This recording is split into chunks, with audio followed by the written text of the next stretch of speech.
Welcome to ATeck. Today we will discuss that how we can pin important messages on top in our WhatsApp. So in this way we will see most important messages first. So for this purpose, first of all open your WhatsApp, then select the chat that you want to pin.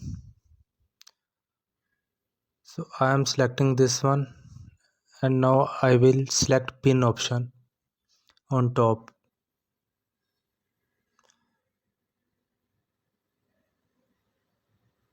So you can see my this contact is on the top now.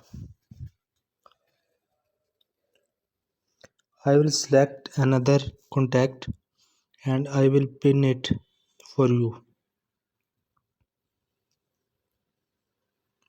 So you can see I pinned two contacts and they are on top of my list.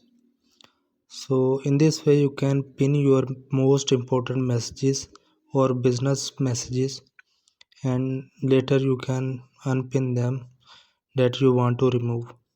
So if you like my video, please share it with your friends and subscribe my channel.